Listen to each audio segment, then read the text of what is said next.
Episode 1. Glad you all are here. Welcome to the Paul Murrell Show. I am Paul. I'll be your host. In this show, we're going to take a dive down the rabbit hole that is the always entertaining, sometimes bizarre world of crypto space. I'm a new investor. I just got into crypto a couple months ago, and I wanted to journal my experience as a new investor and share my thoughts with you guys and see what you think. So without further ado, let's get into it. Before we get into it, though, we gotta always talk about a quick disclaimer. I'm a bartender. I am not a financial advisor. If you came here for financial advice, not only are you in the wrong space, you probably should talk to somebody about that. So a professional. We'll talk about my beginnings, so you have an idea of who I am and how I got here. About 6 years ago, I was, we'll call it $36,000 in debt. I had a $16,000 car loan and about another $20,000 in credit cards. And I decided at that point that I wanted to get control of my financial house. And so I started working a program, a popular program. Old guy, doesn't like crypto, so I'm not going to mention his name.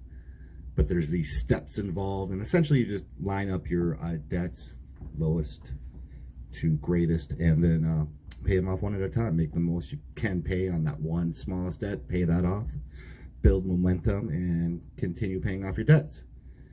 And after about 5 years of working 2 jobs and making constant payments, I think at one time I was making 18 payments a month. I had like 15 lines of credit or 14 lines of credit and bills on top of that. So it was like almost every day I was making a payment. That went on for a long time. Eventually I got to the point where I paid off almost all those debts, all those credit cards. And now I found myself in a spot where I actually had more money than I owed, which was a first for me, for sure. And I started wondering what I should do. And I started thinking about my future and not wanting to work the rest of my life as a bartender. It's a hard job and people are miserable. So, I took $1,000. I think it was one of my stimulus checks, and I opened a Roth IRA, which is something I do not regret, and I continue to contribute to it. The show is not about mutual funds, but that's what I have, and I think it's a good idea. I think before starting any kind of investment strategy, not being broke is a good place to start. If you're in debt and you think you're going to borrow your way into wealth, I think you should re-examine your strategy. It doesn't compute for me. So the first thing I've done is I paid off all my debt. Then I made a budget. Actually, I made a budget to pay off the debt. It's not really here nor there, but having a budget is also a key to starting an investment strategy. You got to know what money you have coming in, what you need to spend on your bills, what you have left over. So the money that I had left over was just accumulating in my savings account until about April. Like I mentioned, I did open a mutual fund. I've had that for a little while now, and I do contribute that. You can do like $5,000-$6,000 a year. Your interest, your gains are tax-free, which is the real nice advantage of the Roth IRA. Is you put in the money after you've paid your taxes, and then your capital gains, when you pull it out at 59.5, will be tax-free. It's a no-brainer. Everyone should do that. It's not financial advice, but if you're a citizen of the United States, you should take advantage of the Roth IRA or similar programs. It's just a no-brainer to me. But you want to diversify. You don't want to have all of your eggs in one basket, or so they like to say. So in about, when was it? I guess it was early April. I go into work, and the cooks, of course, are talking about the rocket ship they're on, and I had my first feeling of FOMO. I don't even know what FOMO was. FOMO is fear of missing out.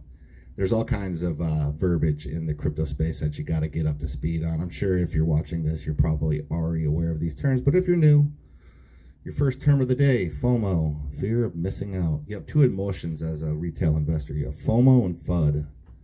FUD is fear, uncertainty. What's the D? Doubt. Fear, uncertainty, and doubt. FUD. FOMO. Those are your two primary emotions, apparently, as a crypto investor. But like I was saying, coming to the kitchen, starting my shift, and the cooks are chatting away about their rocket ship. It was Dogecoin, of course. And like I was saying, I had my first experience with FOMO, and I asked about what they were talking about, and I assumed it was Bitcoin. I didn't realize there was more than one cryptocurrency. I thought there was only one. I thought it was Bitcoin. I thought it was purpose was to buy things off the black market. And since I really didn't buy things off the black market, I didn't have any Bitcoin. I had no need for it. I didn't understand it. Not that I do now, but I do have some Bitcoin. I digress. So moving on, I inquired about it, and they told me about the exchange they were using and how to set it up and how to buy it. And I went home and I bought my first Dogecoin. It was exciting. I immediately fell in love with the space. I didn't know anything about it, but I liked the idea of it. I was seeing these numbers go up and down and my small little investment going up, and it was exciting. And then I started doing some research, and of course came across our favorite YouTubers, our crypto space YouTubers, and started doing my own research. And then I bought a couple more coins. And then continued to cost average into Doge, which I have stopped doing. Anyway, then the crash hit. And then I really started to do some more research. I learned what a blockchain was. I learned how these tokens work. And from that, I was able to make better decisions with my money, and now I own 11 tokens. And of course, as we all know, the market's down, but I'm not taking a terrible beating. Again, I have a small amount of invested, so it's not killing me. It's all money that I had as disposable income, which I think is also a really important aspect if you're new to the space, is only use the money you're willing to lose. If you are spending your money, your rent money, on a pipe dream of cryptocurrency, you're probably going to get wrecked and not be able to pay your rent. So again, not financial advice, but if you can't pay your bills, you have no business investing in a volatile market such as cryptocurrency, or probably any market. You should, again, get a budget, figure it out. If you don't have enough money to pay your bills, you got to get your income up. When you do that and you've got some extra income, then that should go towards your future. And that's what we're talking about here. So I wanted to cover some of the basics before getting into the good stuff. We've got to talk about what a cryptocurrency is, for one, and what Bitcoin is. And so according to Google, in my search, a cryptocurrency is a digital or virtual currency that is secured by cryptography, which makes it nearly impossible to counterfeit or double spend. Many cryptocurrencies are decentralized networks based on blockchain technology. So what that really comes down to is cryptocurrencies are digital cash, or a digital asset. And each token has a specific serial number, just like your fiat, your money, your United States dollars has a serial number on it that is specific to that one individual bill. A cryptocurrency has the same thing. And the blockchain is what you could think of as the ledger where you record transactions. Where in a centralized situation like your bank, when I want to send a payment to you, I contact the bank. The bank verifies the funds. The bank then sends the funds to you. Centralized transaction. In a decentralized transaction, the people that participate in the transactions, which is called mining, compete to do the transaction through a math problem, through this, what the crypto end of it, right? So this math problem is created, all these units, these big computers, they're not big, but the miners, compete to solve, if they're the first one to solve the math problem, then they earn the right to do the transaction. And so the transaction involves writing to the ledger, which so they get to write to the ledger. With a blockchain, though, is everyone can see the ledger, and everyone verifies the ledger. So there's no one central verification of the transaction. It's verified by everyone. And then the block is created, and the block is unchangeable. You can't go in there and ever change the ledger. So once the transaction has taken place, it's finalized, and then it's permissionless, which means we don't need Bank One or Wells Fargo to give us permission to exchange our currencies. So that's great, right? We can cut the banks out, which sounds like a fantastic idea if you've ever looked at your bank statement.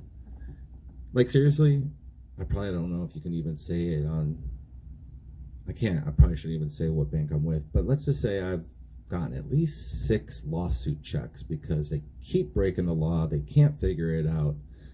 They get themselves in these class action suits, and every 3 or 4 months I get a check in the mail, a couple bucks for using the digital dialer, and too much overcharging for the CPI on the car loan, and on and on. It's always something, and these guys are crooks. We all know it.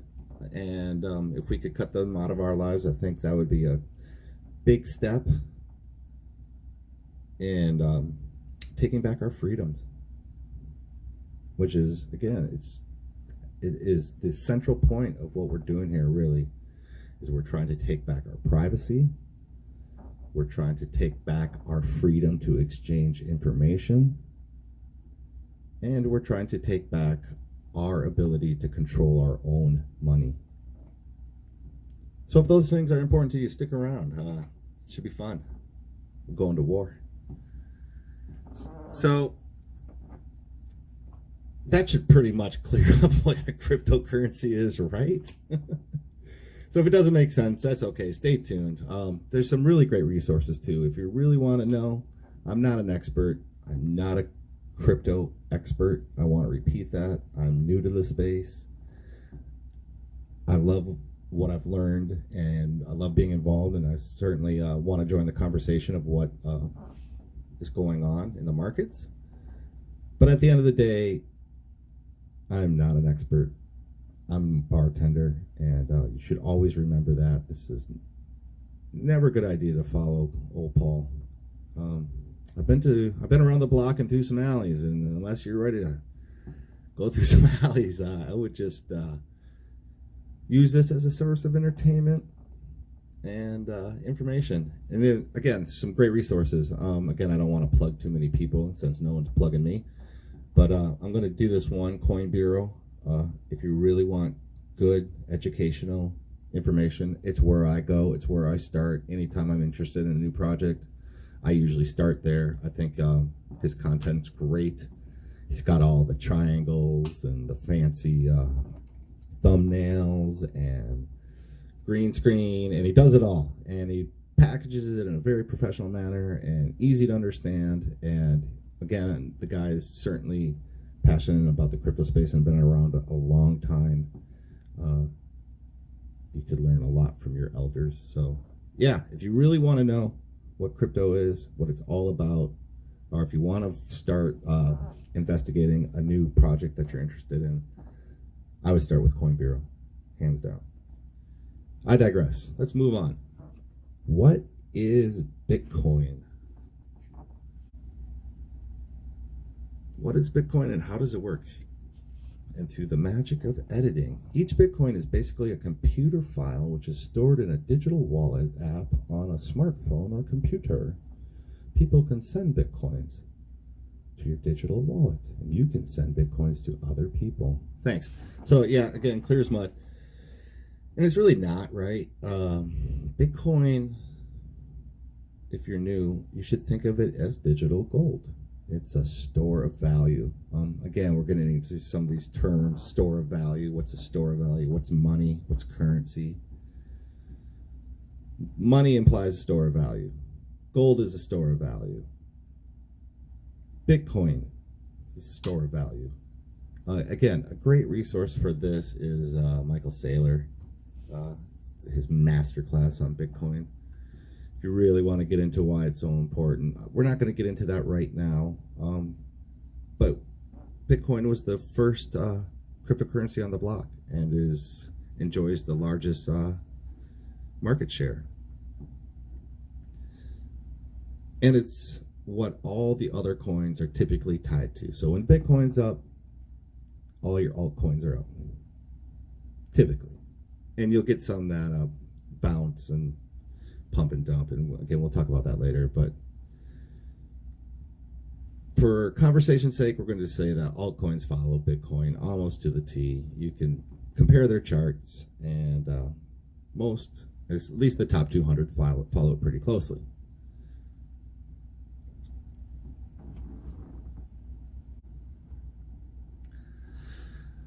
So this video is getting a little bit long, so I want to wrap it up. But I just want to let you guys know that all the great things that you expect from your YouTube shows are coming. The thumbnails, the charts, the green screen.